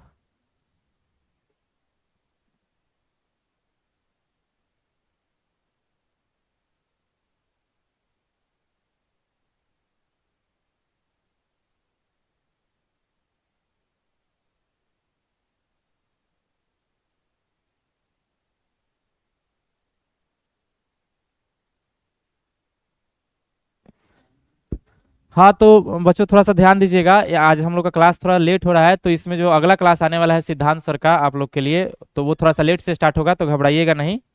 अब जो है इसके बाद आएंगे सर। अगला 30 नंबर क्वेश्चन देखिए। 30 नंबर क्वेश्चन देखिए, प्रकाश की किरणों के सरल रैखिक गमन, सरल रैखिक यहाँ पे थोड़ा सा मिसटाइप हो गया है, सरल रैखिक गमन का अनुप्रयोग है। तो मतलब देखिए इसमें से कौन सा घटना है जिसमें ये स्पष्ट करता है कि प्रकाश हमेशा सीधी रेखा में चलती है। तो देखिए जब ग्रहण लगता है ना, सूर्य ग्रहण या फिर चंद्र ग्रहण, तो उसका रीजन क्या है? जैसे बीच में यहाँ पे मान लीजिए सूर्य है और इसके चारों ओर कौन घूम रही है? पृथ्वी। ठीक है, तो सूर्य और पृथ्वी, पृथ्वी के चारों ओर कौन घूम रहा है? चंद्रमा। ये आपका सन है, ये अर्थ है और ये मून है। सूर्य और पृथ्वी के बीच में यदि मून आ जाता है तो इस सीधी रेखा में चलने वाली किरणें रुक जाती है,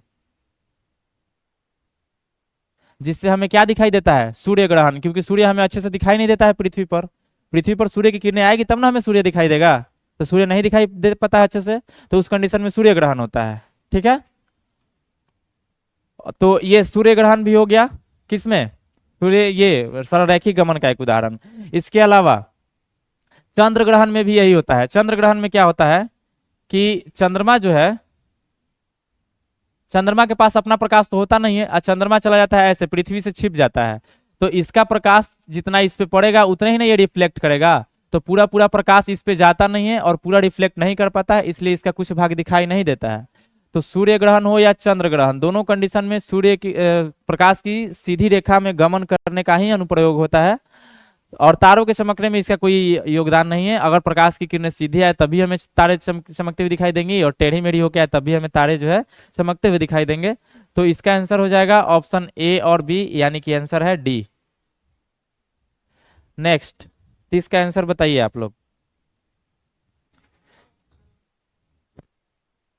30 का आंसर ए, सब लोग बता दिए। ए नहीं होगा, डी है ना 30 का। 30 का डी, प्रीति कुमारी। ठीक है, 30 का डी, 30 का डी, 30 का डी। चलिए सबका सही आ गया, आगे बढ़ते हैं। 31 नंबर देखिए क्वेश्चन। सुजीत कुमार 30 का डी बिल्कुल सही है। 31, प्रकाश के स्रोत के सामने एक हरी रंग की छड़ी को खड़ा करके रख दिया गया है, उसकी छाया कैसी होगी। इस क्वेश्चन में हम रुकेंगे आप लोग के लिए। आप लोग पहले इसका आंसर दीजिए, तब हम आगे इसमें प्रोसीड करेंगे। आप लोग बताइए इसका आंसर क्या होगा। ये 31 नंबर क्वेश्चन आप लोग आंसर दीजिए, आपका आंसर देखने के बाद ही हम आगे बढ़ेंगे इसमें, ठीक है।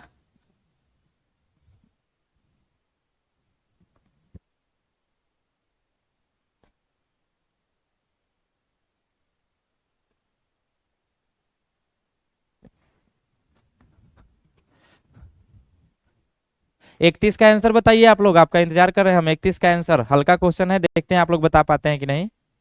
31।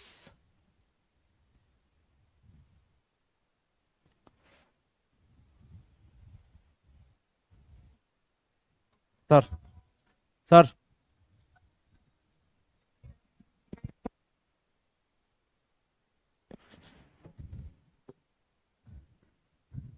आंसर आना स्टार्ट हो गया। 31 का बी, 31 का ए।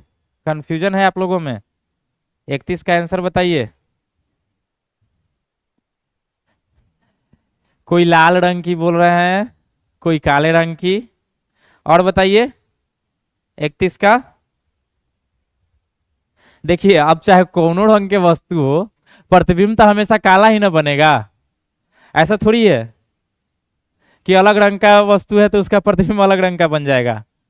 चाहे वो किसी रंग का वस्तु हो, हरा, पीला, लाल, ब्लू, जो भी है, उसका प्रतिबिंब हमेशा काला ही बनेगा। क्लियर है आप लोग को। आगे बढ़े।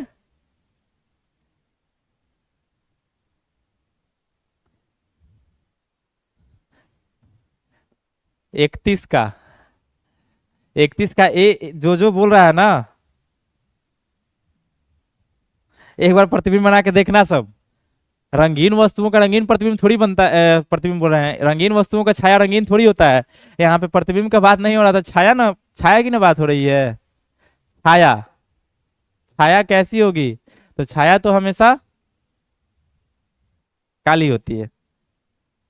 31 का सी हरे रंग की बोल रही है प्रीति कुमारी। हरा वस्तु का छाया। सन्नी गुप्ता बोल रहा है कि सर ब्लैक नहीं देखा। अच्छा, छाया ब्लैक नहीं होता है, परछाई कैसा होता है। परछाई कलरफुल होता है क्या। नेक्स्ट देखिए। 32। ज्यादा क्वेश्चन नहीं है, कुछ थोड़ा देर और है, खत्म कर देते हैं हम जल्दी जल्दी। आप लोग का जो प्रॉब्लम है बताइएगा। दृष्टि के भौतिक अनुभूति को कहा जाता है। जो हम लोग देखते हैं किसी चीज को, वो किस भौतिक कारक के कारक है जिसके कारण हम देखते हैं। तो वो है हमारा प्रकाश। ध्वनि नहीं, प्रकाश। प्रकाश जो है दृष्टि के भौतिक अनुभूति है। दृष्टि के भौतिक अनुभूति को ही हम लोग बोलते हैं प्रकाश। क्लियर है आप लोग का 32 का आंसर। आगे देखिए 33। अरे, कुछ और क्लिक करने में कुछ और हो जा रहा है।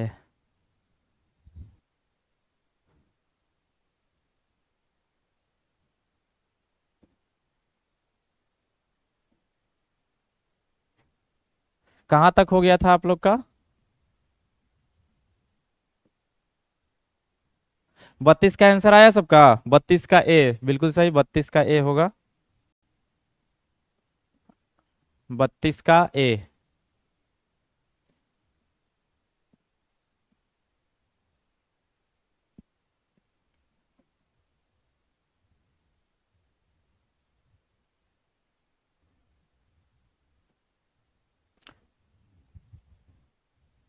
तैतीस देखिए। 33 का आंसर बताइएगा।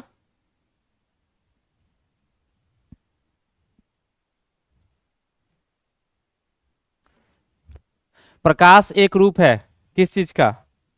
प्रकाश किसका रूप है। प्रकाश जो है ऊर्जा का एक रूप है। ये सब चीजें याद रखने वाली है, ये इसमें क्या समझना है, जिसमें कंफ्यूजन होने वाला है वो हम क्लियर कर दे रहे हैं। तो प्रकाश जो है एक ऊर्जा का रूप है। आगे बढ़िए और 34 देखिए।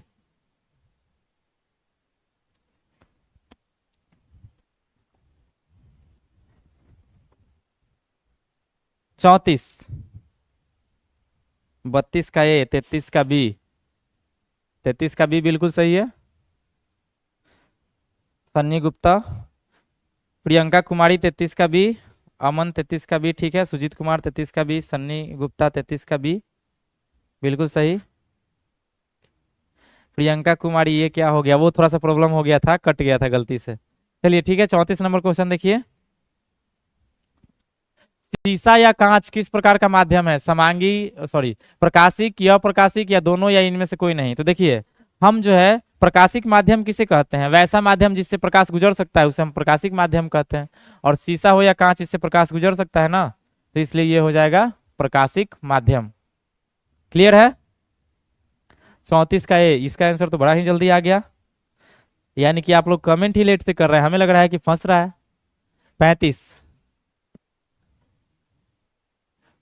प्रकाश तरंगे किस प्रकार की तरंगे हैं? बताइए। प्रकाश तरंगे जो है वो किस प्रकार की तरंगे हैं? प्रकाश तरंगे किस प्रकार की तरंगे हैं? ध्वनि तरंगे, विद्युत चुंबकीय तरंगे, कोई तरंग नहीं, या इनमें से कोई नहीं? तो ये जो है विद्युत चुंबकीय तरंग है। प्रकाश तरंगे जो है विद्युत चुंबकीय तरंग है। नेक्स्ट देखिए,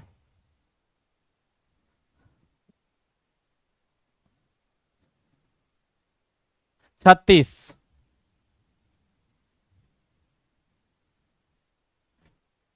पैंतीस का बी, ठीक है, बिल्कुल सही। 35 का बी, सन्नी गुप्ता, धीरज कुमार, 35 का बी। सलोनी सिंह भी बोल रही हैं, ठीक है।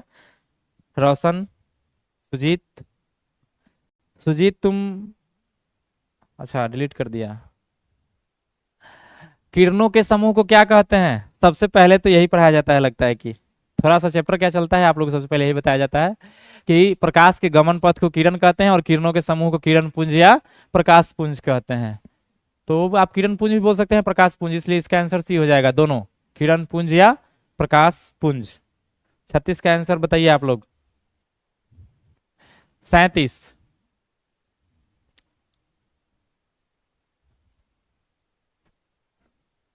36 का आंसर जो है सबसे पहले दिए हैं, लेकिन गलत दिए हैं। 36 का आंसर जो है बी, और ये थोड़ी होगा, ये भी दोनों ना, तो इसका सी में है ना दोनों। किरण पुंज भी बोल सकते हैं और प्रकाश पुंज भी बोल सकते हैं, तो इसलिए 36 का सी होगा। सुजीत कुमार सबसे पहले दिया आंसर इसका, 36 का सी। 37 देखिए, किसी उच्च कोटि की पॉलिश किए गए दर्पण अपने पर पड़ने वाले प्रकाश को परावर्तित करता है। अगर बहुत बढ़िया दर्पण है ना, तो उस पर पड़ने वाले सारे के सारे प्रकाश जो है परावर्तित हो जाते हैं। उच्च कोटि का पॉलिश किया हुआ मतलब देखते हैं, दर्पण जो है ना पीछे से पॉलिश किया हुआ रहता है, एक साइड से पॉलिश करके उसे एक साइड से अपारदर्शी बना दिया जाता है। तो जो दर्पण है वो जितना अच्छा क्वालिटी का होगा वो उतना ही पूरा का पूरा प्रकाश परावर्तित करेगा और हमारा अच्छा चेहरा दिखेगा उसमें।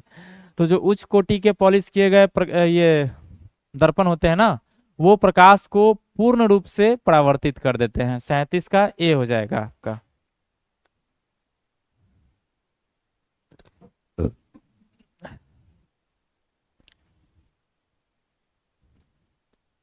कुछ बच्चे अभी भी जो है 36 में कंफ्यूज हैं, ए और बी आंसर बोलने से नहीं मान रहे हैं। 36 का सी ही होगा। और धीरज कुमार का अभी आ रहा है 35, 35 का भी ठीक है।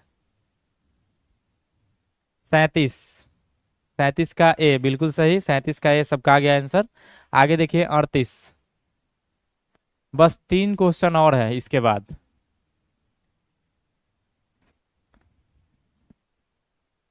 समतल दर्पण की फोकस दूरी होती है, बताइए समतल दर्पण की फोकस दूरी क्या होती है? समतल दर्पण की फोकस दूरी हम तब तक समझाते हैं, आप लोग आंसर दीजिए। देखिए समतल दर्पण जो है ऐसा होता है, और मान लीजिए कि इसका ये ज्यामितीय केंद्र है, तो इसे हम ध्रुव बोल देते हैं, और ध्रुव से गुजरने वाली रेखा को हम बोलते हैं प्रधान अक्ष। अब इस प्रधान अक्ष के समांतर आने वाली जो किरण है वो अगर समांतर आ रही है तो टकरा के इसका इसी दिशा में जाती है। अब ये जाते जाते कहाँ जाके इससे मिलेगी इसका कोई गारंटी ही नहीं है, तो हम ये मान के चलते हैं कि अनंत पर जाके मिलेगी। क्योंकि फोकस की परिभाषा क्या होता है कि प्रधान अक्ष से समांतर आने वाली किरण दर्पण से परावर्तन के बाद जिस बिंदु पे कटेगी या कटती हुई प्रतीत होगी उस बिंदु को हम फोकस कहेंगे। अब ये कट ही नहीं रही है, आई इधर से देखिए और यहां से टकराने के बाद फिर इसी दिशा में लौट जाती है ऐसे। अरे मूर्ति तब ना जब ये दर्पण भी मुड़ा हुआ होता है, दर्पण तो पूरा सीधा खड़ा है, इसमें से टकराती है फिर वापस निकल जाती है। अब ये किरण कहाँ जाके इस प्रधान अक्ष से कटेगी, इसका कोई गारंटी नहीं है, तो हम ये मान लेते हैं कि अनंत पर जाके कटेगी, और इसलिए इसका फोकस समतल दर्पण का क्या हो जाएगा, अनंत। 38 का क्वेश्चन समझ में आया सबको? 38 का ये बिल्कुल सही जवाब आ गया है बच्चों का आंसर। सन्नी, स्वाति, सलोनी, प्रियंका, रोशन, सबका सबका 38 का ये बिल्कुल सही जवाब। चलिए आगे बढ़ते हैं। 39।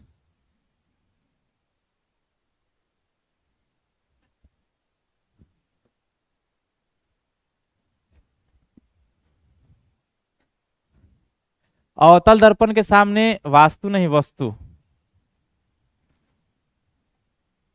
अवतल दर्पण के सामने वस्तु, वस्तु कहाँ रखा जाए कि प्रतिबिंब वास्तविक, उल्टा तथा समान आकार का बने? तो देखिए ये वाला कंडीशन याद रखिएगा। देखिए अवतल दर्पण जो है ना, ब्लैक है तो ब्लैक से लिखाएगा थोड़ी ना, ये देखिए अवतल दर्पण का ये फोकस हो गया आपका, और ये हो गया वक्रता केंद्र सी। तो जब वस्तु वक्रता केंद्र पर रखी होती है तो इसका जो प्रतिबिंब बनता है ना, वक्रता केंद्र पर रखी वस्तु का जो प्रतिबिंब बनता है वो उल्टा, वास्तविक और उसी आकार का लगभग बनता है, लगभग उसी आकार का। तो ये कहाँ होगा, अवतल दर्पण के सामने वस्तु कहाँ रखा जाए कि प्रतिबिंब वास्तविक, उल्टा तथा समान आकार का बने? तो ये हो जाएगा आपका वक्रता केंद्र पर ही। अवतल दर्पण में वक्रता केंद्र पर यदि हम वस्तु को रखते हैं तो प्रतिबिंब वक्रता केंद्र पर ही बनेगा, वास्तविक बनेगा और उल्टा बनेगा, उतने ही आकार का बनेगा। अनंत पर बोल रहा है सब बालक, अनंत पर बना प्रतिबिंब जो है ना वो बहुत बड़ा होता है। देख रहे हो क्या बोला जा रहा है, वस्तु को कहाँ रखा जाए कि प्रतिबिंब वास्तविक, उल्टा और समान आकार का बने, और समान आकार का बनाने के लिए आपको वक्रता केंद्र पर रखना पड़ेगा, ना कि अनंत पर। तो इसका सही आंसर हो जाएगा डी, 39 का डी। चलिए युवराज कुमार का सही आंसर है 39 का डी, प्रियांशु 39 का डी, सन्नी 39 का डी। चलिए ठीक है आगे बढ़ते हैं। और ये धीरज कुमार का जो कमेंट है वो मेरे पास हमेशा लेट से आ रहा है। आपका जो है अभी 39 क्वेश्चन करवा दिए और अभी आप 38 के बारे में बता रहे हैं, मैसेज लेट से जा रहा है सर। अच्छा कोई बात नहीं, थोड़ा सा लेट चलेगा, हम आपका कमेंट लेट से ही सही लेकिन देख रहे हैं, तो आप लोग करते रहिए। अगर कोई चीज छूट भी जाए, हम आगे बढ़ जाएं तो भी हम पीछे आके समझाएंगे, घबराइएगा नहीं, पूछ लीजिएगा जरूर कोई कंफ्यूजन हो तो। 40 नंबर क्वेश्चन देखिए, किसी कार के अग्रदीप में, कार के आगे वाला जो हेडलाइट होता है ना, अग्रदीप मतलब हेडलाइट, उसमें किस दर्पण का उपयोग होगा? तो देखिए कार के अग्रदीप में क्या होता है कि जैसे ऐसा दर्पण लगाया जाता है कि यहाँ पे अगर हम लाइट लगाए ना ऐसे, तो जब ये चमके तो ऐसे आए और दर्पण से टकरा के सीधा दूर तक प्रकाश की किरणें जाएं। और ऐसा किस दर्पण में होता है? तो इस प्रकार की घटनाएं जो है अवतल दर्पण में होती है। देखिए अगर अवतल दर्पण में यहाँ पे इसका फोकस है तो फोकस से निकलने वाली किरणें जो है दर्पण से परावर्तन के बाद प्रधान अक्ष के समांतर हो जाती है, और ये समांतर किरणें दूर तक जाती है। तो इसलिए गाड़ी का अग्रदीप हो या फिर सर्च लाइट हो या लेजर लाइट हो, सब में अवतल दर्पण का उपयोग किया जाता है। तो इसका सही आंसर हो जाएगा ऑप्शन नंबर बी, किसी कार के अग्रदीप में प्रयुक्त दर्पण अवतल दर्पण है। 40 का सी बोल रहे हैं आप लोग, उत्तल दर्पण। देखिए उत्तल दर्पण का काम क्या है, किरणों को सभी दिशाओं में फैलाना। यदि इस तरह से हम उत्तल दर्पण लगा देना और यहाँ पे लाइट लगाएं तो ये जो है किरणों को सभी दिशाओं में ऐसे फैलाएगा। तो क्या आप चाहते हैं कि गाड़ी में लगा हुआ लाइट जो है दूर तक न जाए और यहीं पे सभी दिशाओं में फैल के रह जाए? ये गलत हो जाएगा। इसका उपयोग हम कहाँ करेंगे? स्ट्रीट लाइट में, गली का जो लाइट होता है वहां हम चाहते हैं कि लाइट फैले, तो वहां पे उत्तल दर्पण होगा, लेकिन गाड़ी के अग्रदीप में अवतल दर्पण का ही उपयोग किया जाएगा। चलिए 40 का बी आंसर सही हो जाएगा। 41 नंबर क्वेश्चन देखिए,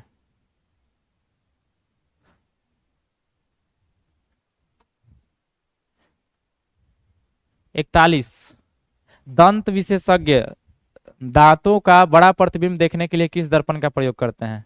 बताइए आप लोग, बड़ा प्रतिबिंब किस दर्पण में बनता है? एक ही दर्पण है जिसमें बड़ा प्रतिबिंब बन सकता है, बाकी समतल में तो हमेशा बराबर ही बनता है और उत्तल दर्पण में हमेशा वस्तु से छोटा बनता है। तो एक दर्पण बच गया अवतल, अवतल दर्पण में जो प्रतिबिंब बनता है वो बड़ा बन सकता है।